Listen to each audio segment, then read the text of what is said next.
Welcome to This Explainer. Okay, today we need to talk about a word we all throw around quite a bit, and usually it's out of pure frustration. You know exactly the scenario I'm talking about, right? You walk into your kid's room and it is a total disaster zone. They're glued to their phone, their homework is sitting there completely untouched on the desk, and you've just seen their latest grades, which, by the way, are dropping. It's a completely real, incredibly valid frustration that parents deal with every single day. And in that moment of sheer exasperation, it is just so easy to jump straight to the thought, this child is just lazy. I mean, let's be honest with ourselves. It's a very common snap judgment. When a child completely avoids studying or doing their chores, it genuinely looks like they just don't care. But before we permanently staple that label onto them, I want to encourage you to pause for just a second. Okay, let's dive into this. What if laziness isn't actually the problem? Today, we're going to undergo a complete paradigm shift.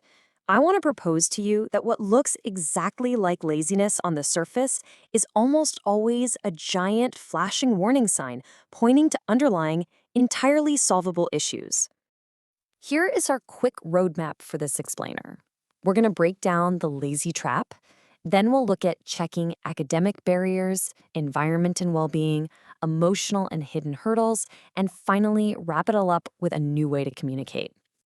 First up, checking academic barriers. Is it laziness or a lack of tools?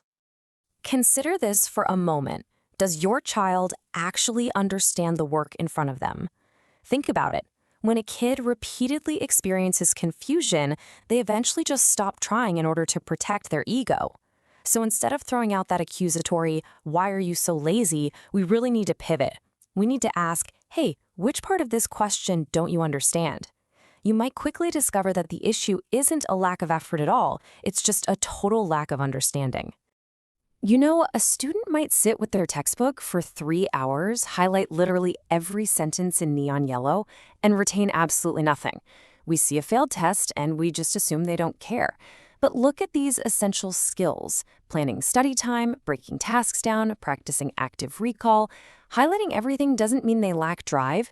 It means nobody has ever actually taught them how to learn. It's a lack of strategy, not a lack of drive. Moving on to environment and well-being, let's talk about the physical realities of studying. Let's be real about distractions for a second. A single smartphone notification can completely derail a study session. One message turns into five, and 5 minutes magically turns into an hour of scrolling through videos.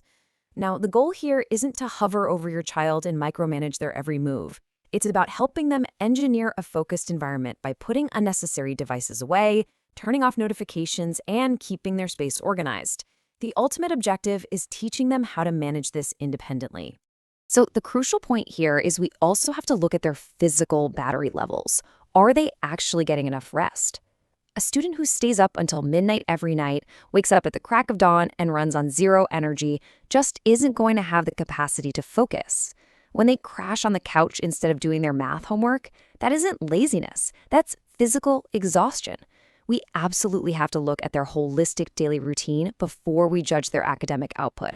Then there's the sheer size of a task. Imagine your boss walking in and telling you to read 5 entire manuals tonight. You'd probably freeze up, right? Task paralysis looks identical to laziness from the outside, so we have to break down that overwhelm. Instead of the massive directive to finish all your mathematics, try setting a micro goal. Let's just solve the first 5 questions, or let's do a quick 25-minute review. Making that starting line closer is the absolute key to building momentum.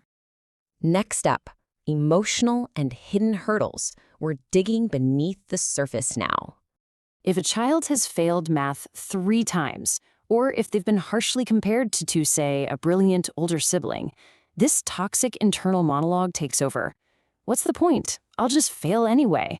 When you tell them to go study, they avoid it. But they aren't avoiding the work because they're lazy.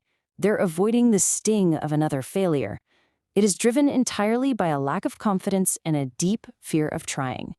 Finally, we have to consider hidden life issues. Sometimes a sudden drop in grades or a sudden refusal to do chores has literally absolutely nothing to do with school. It could be problems with friends, experiencing bullying, struggling to adjust to a new environment, or just really deep emotional difficulties. We cannot automatically assume every behavioral change is a discipline problem. Sometimes it requires us to take a step back, really notice the changes, listen without judgment, and maybe even seek professional help if necessary. Which brings us to a new way to communicate, moving from judge to investigator. And this brilliantly illustrates the sheer power of our words. Saying you don't care about your education is an attack. It immediately triggers a defensive shutdown. But asking, hey, let's figure out what's stopping you from getting started, changes the entire dynamic. You go from being their accuser to being a supportive ally, standing side by side with them against the problem. Now, let's be totally clear here. Kids definitely do procrastinate sometimes. They do make poor choices. But the goal is to build them up, not tear them down.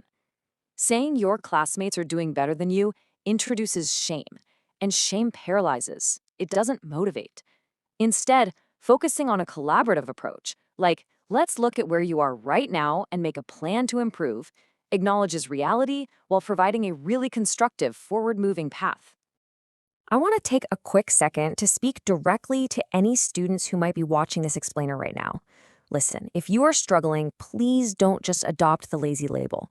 Ask yourself, what is actually stopping you? Is it your phone? Are you just exhausted? Are you afraid of failing?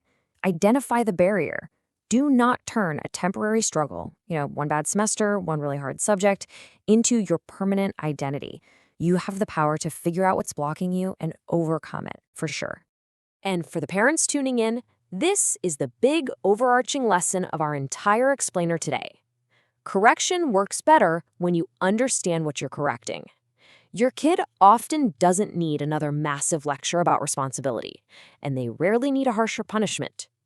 What they desperately need is your guidance and a better strategy to handle all the demands of their life. So, here is your brand new investigator's methodology. Observe their behavior without judging it, so you can ask genuinely curious questions. Truly listen to their answers to identify the real root cause, whether that's academic, environmental, or emotional. Only then can you step in to guide and support them. Essentially, investigate before you correct. Well, we've covered a ton of ground today, and I would love to hear how this applies to your life. Parents, have you ever thought your child was just being lazy, only to uncover a hidden reason behind their behavior? And students, what is the barrier that's really stopping you right now? Share your experiences down in the comments below. Next time, we'll be tackling another massive topic, how to actually help build your child's confidence. But until then, I want to leave you with this final thought to chew on. Before you let the word lazy cross your mind again, what is truly standing in their way?